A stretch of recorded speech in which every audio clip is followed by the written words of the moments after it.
10 excellent comics that flew under the radar in 2017 inches. Comic book news this year was dominated by which major characters from DC and Marvel died, which turned evil, and which did one and then the other. Big events are a lot of fun and give us a chance to see iconic characters in new ways, but it's also worth taking a look at the smaller but still awesome stuff going on in comics. Here are some of the one-shots, the less widely promoted series, and the just plain weird comics that you might have missed during the last year. Redlands, Florida, is a small town with no shortage of darkness. Whether more of that darkness comes from the coven of witches trying to take control of the community or the conduct of the ordinary citizenry is for you to decide. This horror comic starts out with a siege on the town's police station that leaves the reader unsure of who is more frightening but with little sympathy for either side. And things get scarier from there. The writing, by Jordi Belair, doesn't give us any easy answers. The art, by Vanessa Del Rey, is reminiscent, with its muddy murk and startling colors, of 30 Days of Night. It gives us the impression that every scene is lit incompletely by flashlight and that anything could jump out of the darkness. You can pick up the floppies. Issue 5 comes out on December 20th or make a note to get the first trade in March. Punisher, The Platoon is Garth Ennis' return to the character he made famous. He did this in part by using the Marvel Max imprint to separate the Punisher from most of the rest of the DCU and add the kind of explicit content that anyone living in the Punisher's world would come across. He also did it by giving Frank Castle a history that included more than just his family getting shot. An enthusiastic writer of war comics, Ennis used fellow Marines, other soldiers, and an author of a book about the Punisher to explore Frank Castle's military career. In The Platoon, he introduces two new point-of-view characters. While those in his platoon slowly come to view Frank Castle as a hero, General Letter Ong Giap and the deeply wounded Sister Lai are Viet Cong fighters who have a very different perspective. Unlike the Punisher's usual opponents, they, as much as the American fighters, are the protagonists. This book isn't about ideology. It's about how war is engaging and exhilarating and, at the same time, a wasteful slaughter of good people on both sides. The next issue is out on December 27. Super Sons Annual Number 1. The title is Super Sons, but it's actually the Super Pets. No, that's not true. It's actually an excuse for writer Peter Tomasi and artist Paul Pelletier to be as silly as they want to be. Pets are going missing, and it's up to Crypto, Superboy's dog, and Titus, Robin's dog, to find them.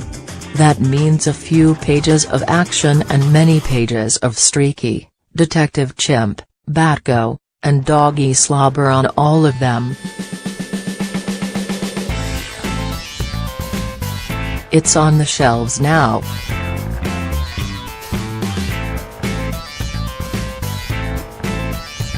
This series deals directly with a running joke.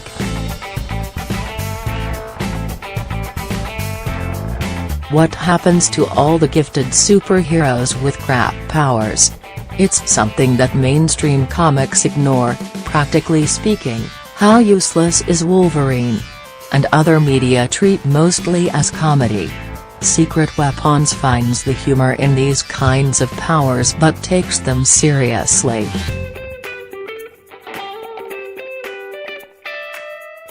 The series is self-contained enough to read alone, but it takes over where the previous series left off. A scientist had created a superhero factory, and while some of the people he created are legitimately powerful, there are a handful of kids who, for example, try to materialize a shotgun but instead make a novelty umbrella or know how to communicate with birds. Amanda Nee is Livewire, an experienced hero who can take control of machinery, and she sees ways that these novelty acts could become useful. Eric Serer, who wrote the screenplay for Arrival, deserves credit for thinking these powers through, but artist Raoul Allen and colorer Patricia Martin set a perfect tone. Given the subject, overly shadowed panels would make this comic about endangered teens part of the grim and gritty brigade, while caricatures would make it a joke. Crisp lines with vivid but not cartoonish color give it just the right feel.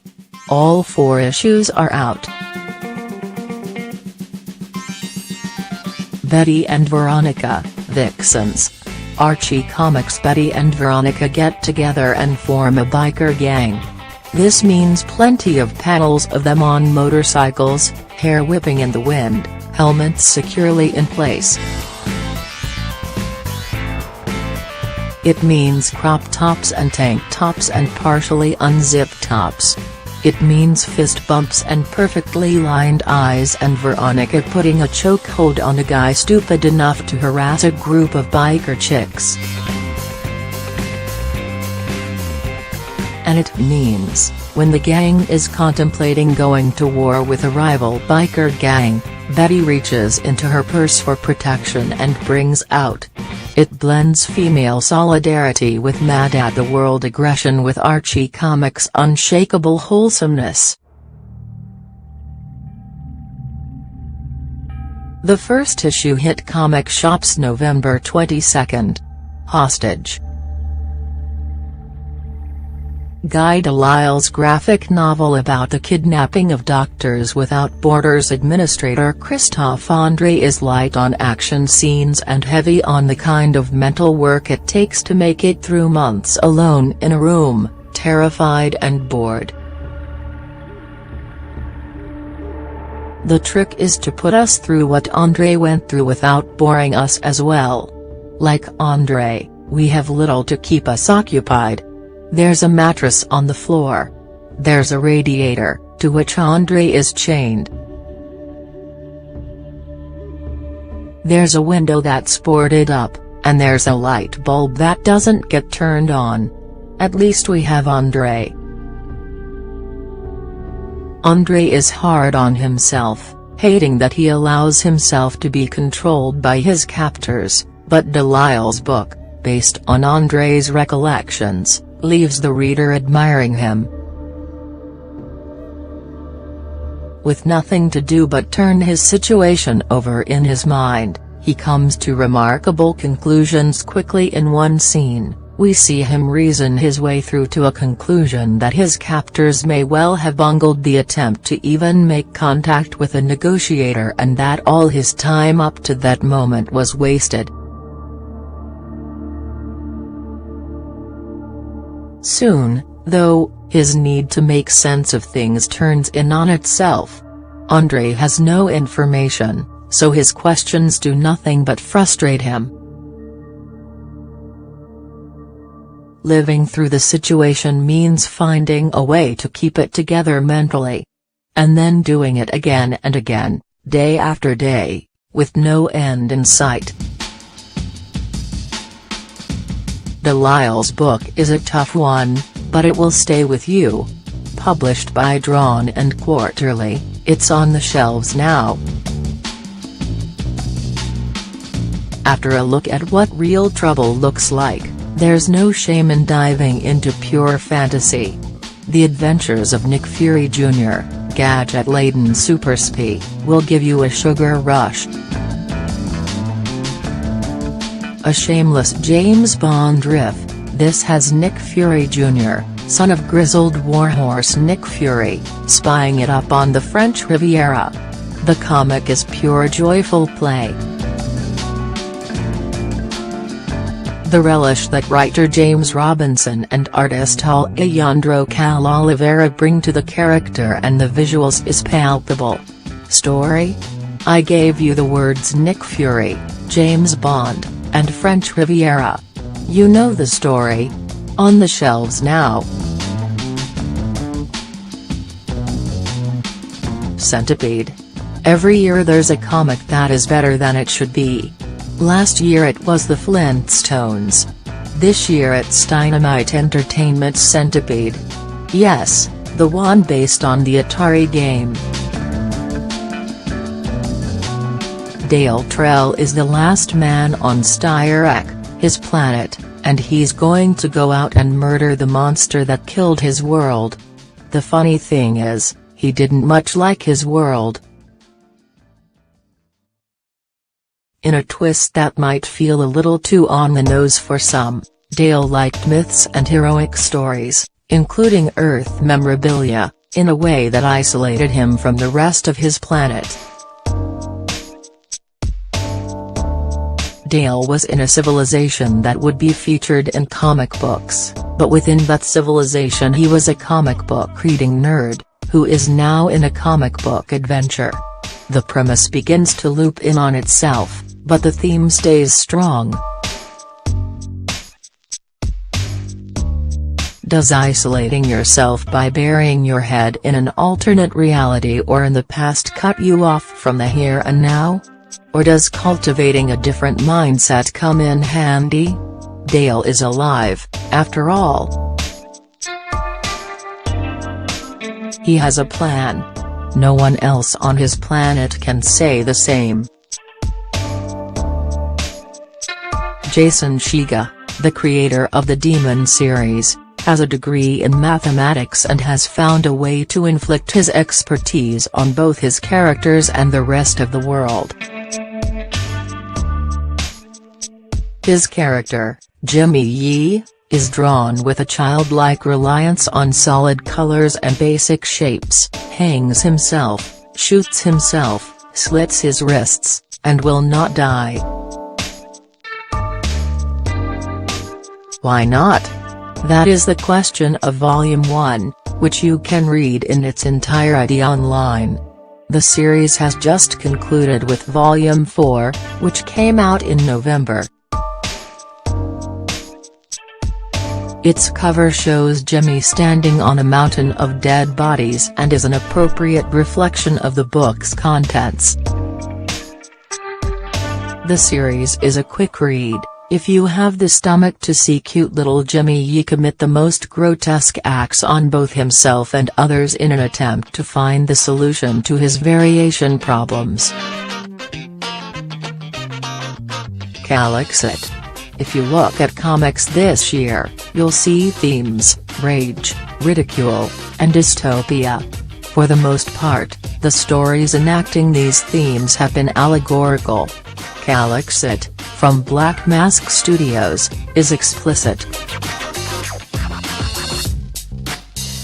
Writer Matteo Pizzolo imagines a world in which California secedes from the United States, and the United States goes to war with California. The point-of-view characters are Zora, an immigrant-turned-fugitive-turned-resistance leader, and Jamil, a smuggler who looks to his own advantage, given that he's convinced that no one else will. Artist Amanke Niuelpan makes the world by turns dark, grubby, and garish. The variations in the art will probably reflect the way in which people see the comic. Some readers will see it as a satire. Others might see it as inspiration. A few will see it as a comedy, albeit an unintentional one. There's a reason people in theaters break into laughter during horrific action or tragic death scenes. If you don't share the character's perspective, high drama is ridiculous. Depending on your political viewpoint, Calixit might give you goosebumps or a good laugh. The first issue hit the stands in July of 2017. The second will come out in January 2018.